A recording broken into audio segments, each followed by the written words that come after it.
My name is Lauren Mitchell, and if there's one thing I've learned growing up, it's that family doesn't always mean support. Sometimes it's the exact opposite. I was 2 days away from the biggest moment of my life, a scholarship interview in Rome that could change my future forever, when I realized my passport was gone. Not misplaced, gone. And deep down, I knew exactly who had taken it. Sophie, my younger sister, the golden child of our family, had been sabotaging me for as long as I could remember. Whether it was my science fair project mysteriously catching fire, or my prom dress somehow ending up ruined the night before the dance, Sophie's accidents always seemed to strike right when I was about to achieve something important. And every single time my parents brushed it off as me being too sensitive, too dramatic, too much. But this time was different.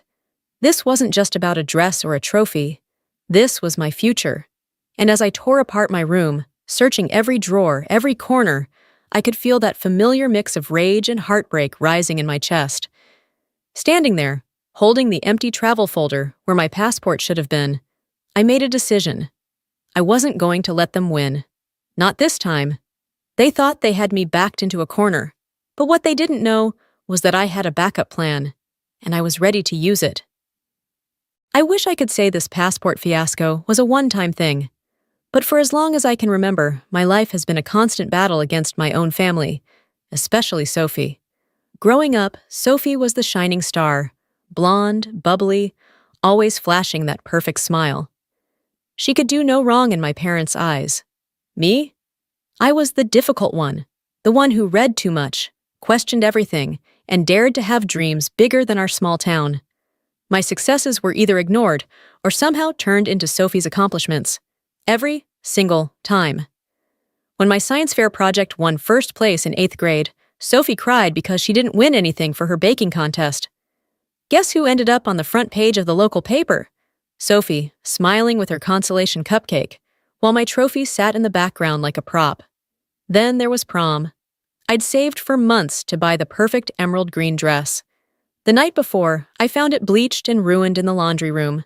My parents told me accidents happen, and Sophie insisted she was just trying to help clean. I went to prom in a borrowed dress 2 sizes too big, while Sophie played the victim and somehow still got all the attention. You'd think after all these years I'd be used to it. But nothing could prepare me for the cruelty of stealing my passport, right when I was finally about to break free. The worst part? My parents didn't even try to hide their bias. When I confronted my mom about the missing passport, she barely looked up from her Bible study. "Honey, you're probably just stressed," she said, that familiar edge of condescension lacing her voice. "You always get so flustered before big events. Why don't you pray about it?" Pray about it, as if a little faith would magically make my passport reappear from wherever Sophie had hidden it. I wasn't stupid. I knew Sophie had taken it, and I knew my parents were more than happy to look the other way. Deep down, I think they were relieved. The idea of me leaving, of me succeeding, terrified them more than anything. It would shatter their perfect little world where Sophie was the golden child and I was the constant disappointment. That night, Dad called a family meeting in the living room. It was always the same setup. Mom clutching her cross necklace, Sophie sitting there with fake tears brimming in her eyes, and me, alone, standing, trying to defend myself against a jury that had already decided my guilt. "Lauren, maybe this scholarship isn't meant to be," Dad said, his tone patronizing. "You're young. There will be other opportunities." I looked at Sophie, who was dabbing her eyes with a tissue, and my blood boiled. "Other opportunities?" I snapped. "Do you hear yourself? This is a full-ride scholarship to one of the best international programs in the world. I earned this. I deserve this." Sophie's voice shook as she cut in. "You're making this all about you. Again. You always think everyone's out to get you, but maybe you're the problem." Classic gaslighting. I'd heard it my whole life. And in that moment, something inside me hardened. I realized no amount of begging or reasoning would ever change their minds. They didn't want me to succeed, because my success exposed everything they were lacking. I nodded slowly, swallowing my pride. "You're right," I said quietly. Maybe I am the problem. Dad looked relieved. That's my girl. I knew you'd come around. But what they didn't know, what none of them knew, was that I had stopped waiting for their approval a long time ago. And I had no intention of letting them stop me now. The moment I stepped back into my room after that so-called family meeting, I let my mask drop. My hands were no longer shaking. My heart had stopped racing. I sat on the edge of my bed, staring at the untouched cup of tea Mom had brought up earlier, her twisted version of comfort. They thought they'd broken me, that I'd accept defeat, like always. But they were wrong. Months ago, the day I got the scholarship acceptance email, a part of me already knew Sophie would pull something like this. That's why I'd gone straight to the passport office the next day and applied for a replacement. Quietly, secretly. I paid extra for expedited processing and had it sent to my best friend Caleb's apartment across town. Plan B was always in place, because with my family, you had to be ready for anything. I texted Caleb, "It's time." His reply came instantly. "I'll be there at 5 a.m. Don't worry, we've got this." I spent the rest of the night packing, not just clothes, but everything that mattered. My scholarship documents, flight ticket, personal journals, and the precious backup passport. I tucked it deep inside my carry-on, my fingers gripping it like a lifeline. As I zipped up my bag, I caught my reflection in the mirror. My eyes were puffy from crying earlier, but underneath the sadness, there was something else. Steely determination. For the first time in my life, I felt powerful. I wasn't asking for permission anymore. I was taking what was mine. I lay down fully dressed, setting my alarm for 4:30 a.m. I didn't sleep. Not really. Every creak of the house, every shadow under my door kept me on edge. But adrenaline pulsed through me, keeping me sharp, ready. At 4:45, I crept out of bed, grabbed my bag, and slid open the hidden panel in my closet, where I'd stashed everything. I paused for a moment, scanning the room I'd spent 18 years in. The framed photos of Sophie's achievements still dominated every wall. The cross Mom had hung above my bed glinted faintly in the moonlight. I left a single note on my pillow. "Some doors are meant to stay closed. Don't try to find me." My heart pounded as I tiptoed down the stairs, skipping the third step. It always creaked. In the kitchen, I paused to listen. The house was silent, except for the quiet burble of the coffee maker Dad had set on its usual timer. Even the appliances were running on autopilot, just like my family's love. Programmed, predictable, cold. Suddenly, a floorboard groaned upstairs. I froze. Footsteps. Someone was awake. I ducked behind the kitchen island just as Sophie appeared at the top of the stairs, heading to the bathroom. Her eyes were half closed, hair a mess. I held my breath, waiting, listening as the bathroom door clicked shut. My phone buzzed softly. "Caleb. Outside. Now!" I moved fast, stepping around the squeaky door hinges millimeter by millimeter.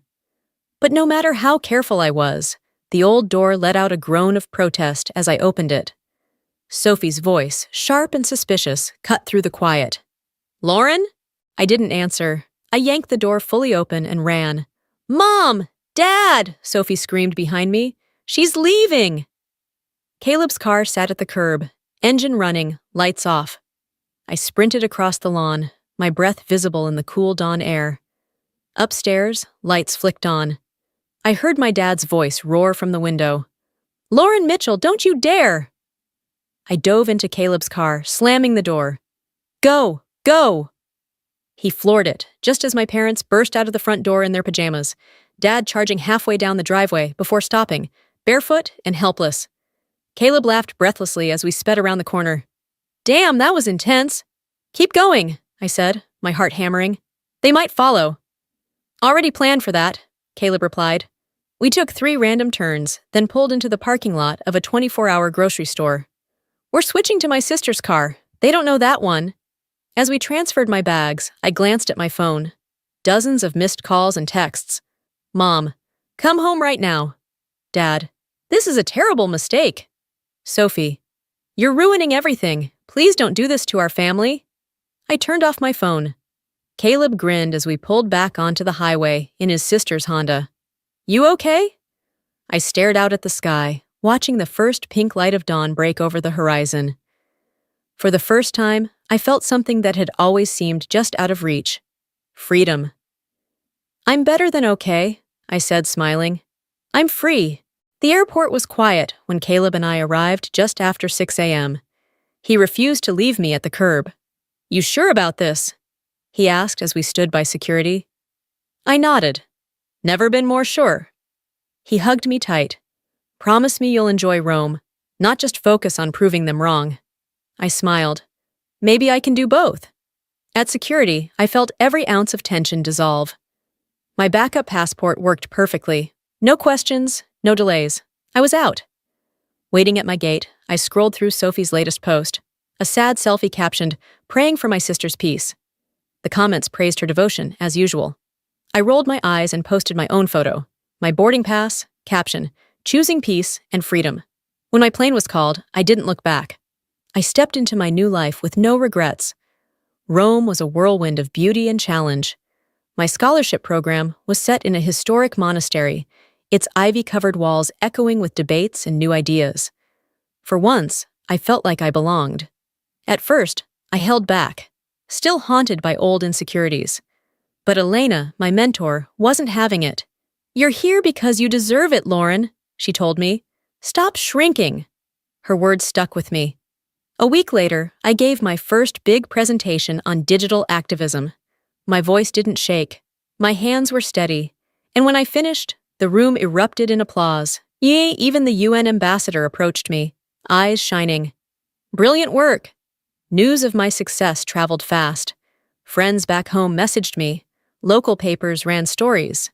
Sophie, of course, posted, "Proud of my sister, even if she forgets where she came from."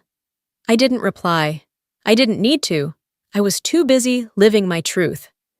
Elena handed me a letter one morning, eyes bright. "You've been invited to speak at the Global Youth Summit. This is huge." I smiled, heart soaring. Good, let them watch. Standing backstage at the Global Youth Summit, I took a deep breath, clutching my speech. The roar of the crowd filtered through the curtain. Diplomats, scholars, students from every corner of the world. My heart pounded, but this time, it wasn't fear. It was power. Elena appeared at my side, adjusting my blazer. "Your family's probably watching." I smiled. "Let them." When my name was called, I stepped into the spotlight. This was the moment I'd worked for. Not to prove them wrong, but to prove myself right. "Good afternoon," I began, my voice steady. "I'm Lauren Mitchell. A year ago, I was told to dream smaller, to stay in my place, to accept less. But standing here today, I know one thing for certain. Your worth is never defined by those who fear your potential." I glanced at the crowd, seeing nods, eyes shining with understanding. I grew up in a home where love came with conditions, where success was seen as a threat. My sister's sabotage, my parents' dismissal, they weren't just roadblocks. They were mirrors reflecting their own fears. For a long time, I let those fears shape me. I believed their narrative, that I was too much, too ambitious, too difficult. I paused, letting the weight of those words sink in. But here's what I've learned. Real love doesn't clip your wings. It lifts you higher. And when love fails to do that, you have every right to soar anyway. The applause was soft at first, then grew, washing over me like a wave of validation. But I didn't smile for the cameras or the crowd. I smiled because, for the first time, I truly believed what I was saying. After the event, my phone buzzed with messages from people I'd never met. "You gave me courage. I'm applying for that scholarship now. Thank you for telling your story." And inevitably, there were messages from home. My mom's text was the same old line. "We hope you find what you're looking for." My dad chimed in. "This isn't very Christian of you." Sophie's message was shorter. "You've ruined everything." I stared at the screen for a long moment, then powered off my phone. I wasn't angry. I wasn't even sad. I just didn't care anymore. Their voices, once so deafening, had become distant echoes, fading into the background of a life I'd finally reclaimed. That night, as I stood on a balcony overlooking the city's glittering lights, Elena joined me with 2 glasses of wine. To freedom, she toasted. I raised my glass. To choosing yourself, she smiled. What's next for you? I gazed out over the skyline, feeling a peace I'd never known. Whatever I want. For once, the story is mine to write. In that moment, I realized something profound. Revenge had never been the goal. Success had. Healing had. And the real victory wasn't watching my family's mask crumble. It was standing here, whole and unshaken, no longer needing their approval to feel worthy. Sometimes walking away is the bravest thing you can do. And sometimes the sweetest revenge is living well and never looking back. As the wind picked up, I whispered to myself, a promise for the girl I used to be. You are enough. You've always been enough. And with that, I turned, stepping fully into the life I'd fought so hard to claim.